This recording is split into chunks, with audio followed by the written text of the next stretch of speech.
Nama saya Manuel Andika Wibawa, NIM 18221457, kelas di manajemen. Kali ini saya akan membahas tentang sinergi, kompetensi inti, dan strategi berbasis jaringan.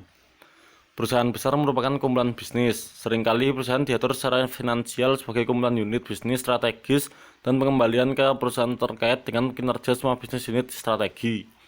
Sistem informasi dapat meningkatkan kinerja unit bisnis tersebut secara keseluruhan dengan mengedepankan sinergi dan kompetensi inti. Nah, yang pertama saya akan bahas tentang sinergi. Sinergi adalah keluaran dari beberapa unit yang dapat digunakan untuk memasukkan unit lain atau dua organisasi yang mengumpulkan pasar dan keahlian. Hubungan keduanya digunakan untuk menurunkan biaya dan menghasilkan keuntungan. Bank dan firma keuangan terkini yaitu seperti merger JP Morgan Chase dan Bank of New York, juga sebagai Bank of America dan Countrywide Financial Corporation terjadi tepat untuk tujuan ini. Salah satu kegunaan teknologi informasi dalam situasi sinergi tersebut adalah untuk meningkatkan operasi unit bisnis yang berbeda sehingga mereka dapat bertindak. Misalnya, memperoleh Countrywide Financial Enabled Bank of America untuk memperluas bisnis pinjaman hipoteknya dan memanfaatkan kumpulan pelanggan baru yang mungkin tertarik dengan kartu kredit, perbankan konsumen, dan produk keuangan lainnya.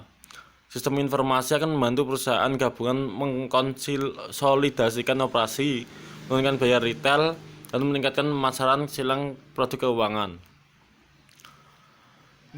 Meningkatkan kompetensi inti.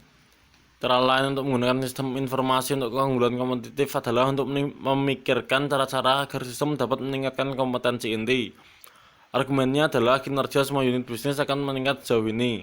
Saat unit bisnis ini berkembang atau menciptakan ini dari kompetensi. Sebuah kompetensi inti adalah aktivitas di mana perusahaan adalah pemimpin kelas dunia. Inti kompetensi mungkin melibatkan orang untuk menjadi desainer komponen miniatur terbaik dunia, layanan pengiriman paket terbaik, atau produsen film tipis terbaik. Secara umum, kompetensi inti bergantung pada pengetahuan yang diperoleh selama bertahun-tahun secara praktis dengan teknologi. Pengetahuan praktis ini bisa dilengkapi dengan upaya penelitian jangka panjang dan berkomitmen para karyawan. Sistem informasi apapun yang mendorong berbagi pengetahuan lintas unit bisnis meningkatkan kompetensi. Sistem tersebut dapat mendorong atau meningkatkan kompetensi yang ada dan membantu karyawan menjadi sadar akan pengetahuan eksternal baru. Sistem seperti itu juga dapat membantu bisnis memanfaatkan yang ada kompetensi ke pasar terkait. Misalnya, Procter & Gamble, memimpin dunia dalam manajemen merek dan inovasi produk konsumen, menggunakan serangkaian sistem untuk meningkatkan intinya kompetensi. Intranet yang disebut Innovation Net membantu orang-orang mengerjakan hal serupa masalah dengan berbagi ide dan keahlian.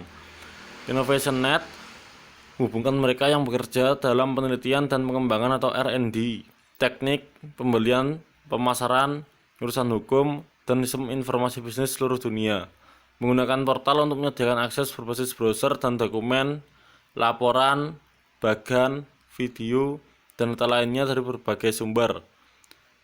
Ini termasuk direktori ahli materi pelajaran yang dapat disadap untuk memberikan saran atau berkolaborasi dalam pemecahan masalah dan proses pengembangan. Dan tautan keilmuan dan wirausahawan riset luar yang mencari produk baru dan inovatif di seluruh dunia.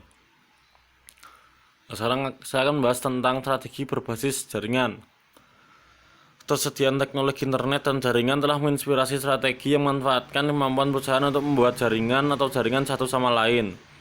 Strategi berbasis jaringan mencakup penggunaan ekonomi jaringan, model perusahaan virtual, dan ekosistem bisnis dan ekonomi jaringan. Model bisnis berdasarkan jaringan dapat membantu perusahaan secara strategis dengan memanfaatkan ekonomi jaringan. Secara tradisional ekonomi pabrik dan pertanian memiliki pengalaman produksi yang hasilnya semakin berkurang. Semakin banyak sumber daya tertentu diterapkan ke produksi, filenya dapat menurunkan keuntungan marginal dalam output. Sampai suatu titik tercapai di mana input tambahan tidak menghasilkan output tambahan. Ini adalah hukum keuntungan yang semakin berkurang, dan ini adalah dasar bagi sebagian besar ekonomi modern. Menjaga keunggulan kompetitif. Keunggulan kompetitif yang diberikan oleh sistem strategis tidak selalu bertahan cukup lama untuk memastikan profitabilitas jangka panjang. Karena pesaing dapat membalas dan meniru sistem strategis, keunggulan kompetitif tidak selalu berkelanjutan. pasar, ekspektasi pelanggan, dan perubahan teknologi globalisasi memiliki dan membuat perubahan ini lebih cepat dan tidak terduga. Internet dapat membuat keunggulan kompetitif menghilang dengan sangat cepat karena hampir semua perusahaan dapat menggunakan teknologi ini.